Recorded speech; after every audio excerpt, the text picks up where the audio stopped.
I had a friend who actually ended up being homeless on Venice Beach in LA. It was a friend from Oklahoma who decided to move to LA with her mother to start college, but because of some weird identity theft that happened to them, she lost all of her student loans, and she ended up pretty much without money.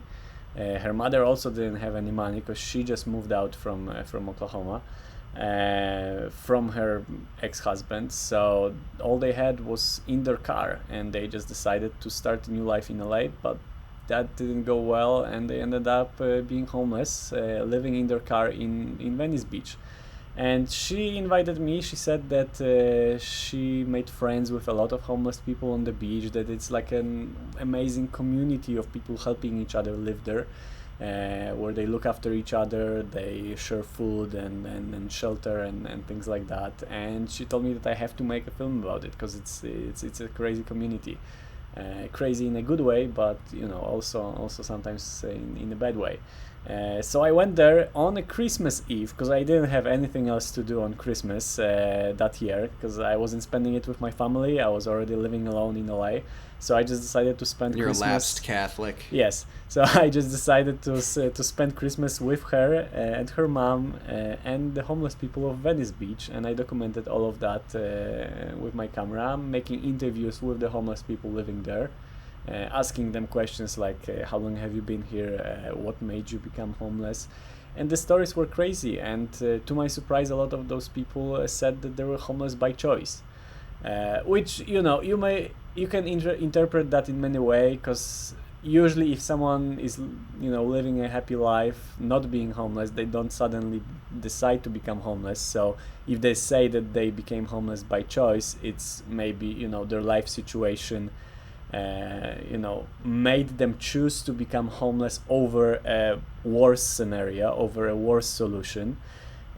Some people were, for example, released from prison. They ended their sentence in prison, and they didn't have anything else to do with their lives. They didn't want to just get a 9-to-5 job. They preferred to sit under a palm tree on the beach and smoke weed all days, and that was the choice, right? That they talk about. But yeah, it was very inspiring and very interesting to interview these people, and the documentary did very well, especially in Poland, because it was translated to Polish, and I posted it on my Polish YouTube channel. And for Polish people, it was something very unusual, because you don't see that many homeless people in Poland, and definitely there are not people who decide to be homeless. Yeah, so I guess to the Polish people, 70,000 plus homeless people in one city would seem insane. Yes, for sure. You don't see that even in Warsaw. There was a subsection of homeless people who they weren't really homeless. They had jobs. They dressed well. They weren't addicts or anything, but they would literally camp. They had like pro camping gear, mm-hmm. and they would, because we would meet them now and again. I don't remember if you interviewed one for that documentary, but a lot of them came over from Europe and were like, well, why would I pay rent in LA when I can just make great money doing, like, we met one who was a DP. Yeah, he's just a homeless DP, crazy. But like totally professional. LA's a wild place between Hollywood weirdos and everything else going on, and just the expanse of it. Because one of the things I wish we'd made a documentary about this when we were there was scrap pirates. They're the people who drive around and you'll see their trucks loaded with metal and scrap, mm-hmm. and everything, and it'll be like way too high. It'll be dangerously high, because there's a whole industry of people who drive around finding crap that people leave out for free, and also just stealing stuff. And then they go and turn it in for scrap metal, and they make money on this, and they will poach from each other, which is why they get the name Scrap Pirates. Yeah. And it's like that. LA is like a bizarre place to live, and ultimately I chose to leave because it's also a very hard place to live unless you're really making it. Yeah. And I do wonder, is it a place you would want to live? I mean, ironically, right now it's still LA, and actually, I don't know if I told you that, but I did get my O1 visa, so I am coming back and moving to LA for at least 3 years. So yeah, I'm moving back there, and it's not because I love LA as a city. I like California in general for all the natural, stuff, for the national parks and amazing views and weather and all of that. But that's where the industry is, and that's where I started in film school. That's where I have connections and friends who bring me on sets, and I just want to continue that. So for now, for the next 3 years, LA will be my place. Can you speak a little to that, to just like the spirit of LA, like what you do love about it, and what reasons you might have to not want to live there long term? Oh, it's hard to generalize like that and say, LA is this or that, because it's such a huge city, and it has so many different people and different districts in it. I mean, I love it. It's what's great in it is that it's a place in the world that just attracts all the people, all the creatives, or all the people who want to work in the film or media industry in general. It attracts all the people from the entire planet. So it's an amazing mix of people with different experiences, with different cultures, and I love that. I love being in an environment like that. Maybe growing up in Poland in one small town where everyone knows each other just feels very boring to me. I want to meet people who have completely different worldviews than me, and for sure LA is great for that. I mean, every big city in the world is great for that, but LA especially attracts creatives and people who want to work in film. And is that the big goal, the big dream? I guess it is, but my goal never was to be a big Hollywood DP or a director or something like that, because I don't really like this whole rat race to this big Hollywood career. I was never attracted by that. I would rather just make enough money as a DP so I can travel and live somewhere in some calmer place. I mean, me and my girlfriend, we were thinking about maybe Oregon, some nice little house in Oregon, right? in the forest, somewhere far away from people. We love nature. We love a return to the woods. Yes, you can grow your dreadlocks out again. Exactly. We love nature. We love nice wild places. So definitely I won't be if I have enough money to manage living somewhere outside of the city, not in a very small apartment in LA, I will do that. I guess my final question would be, what is your outlook on life given what you've said? What is the thing that drives you, and what is life all about? I mean, big question. It is a big question. It's a very hard question. But I feel like for me, since my childhood or let's say high school age, it was about experience, meaning experiencing the world as much as you can, experiencing people with different worldviews, experiencing different places, and exploring. I mean, I just view a world like a big sandbox, and I just want to experience as much of it as possible. And that's what's been driving me, and showing my experiences what have been driving my YouTube channel, and me sharing a little bit of my life and a little bit of places I visit, whether abandoned or not abandoned, with my viewers, with my audience. So yeah, for me it's always about experiencing and sharing those experiences. Do you feel people close themselves off to that too much? I can at least speak, at least in the US, that's the case. Everything's very polarized. Things get very political. People distance themselves from people and those exact experiences on the case of worldview a lot. Do you think that's the case everywhere? And how do you feel about people in general? Oh, yeah. I mean, I have to think about it.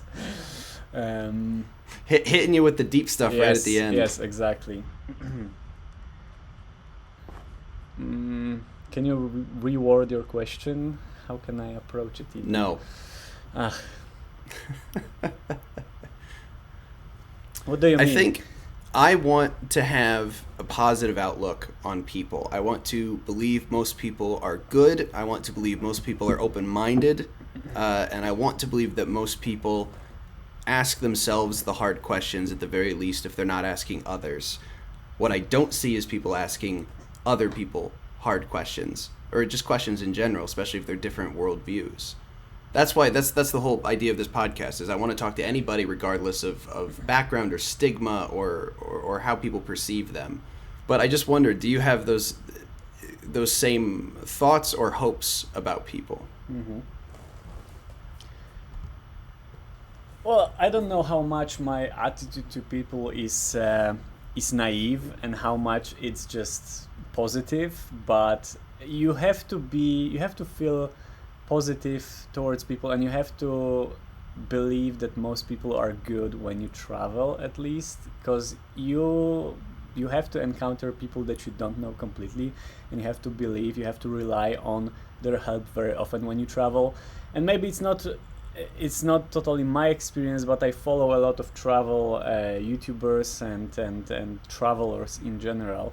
I follow one guy who goes to very remote places like middle of Africa, some African tribes, and befriends them, and often posts pictures of even these local people posing with him with big guns, with like AK-47 somewhere on the border of African towns.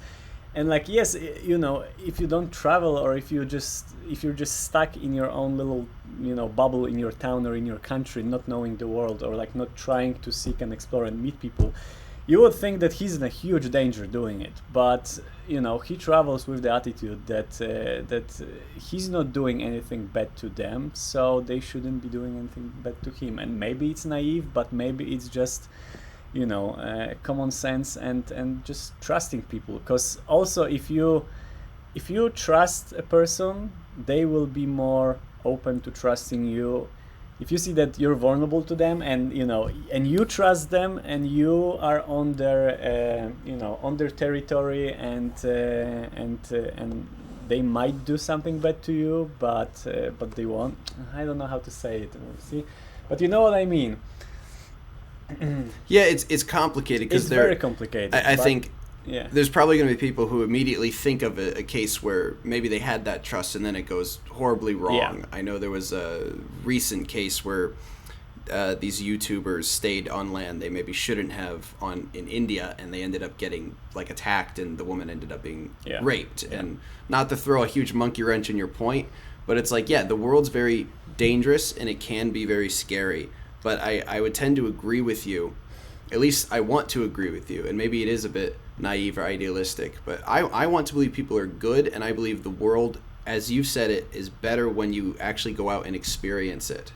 So you kind of have to operate on some level of faith or presupposition in that case to actually walk out the front door. Yeah. A lot depends on your attitude of doing it. What's your actual like goal, or or your approach? Because if you're going to a remote place and filming people and doing it in a very invasive way, and trying to use it in order to get views and to make a crazy YouTube video, they will see that, they will feel that, they will see your attitude towards them, and they might not like it, and you might be putting yourself in danger. But if you're doing it with very much open mind, if you're first meeting them and then maybe asking them, hey, can I get that on video? It's super interesting, your story, I want to tell it.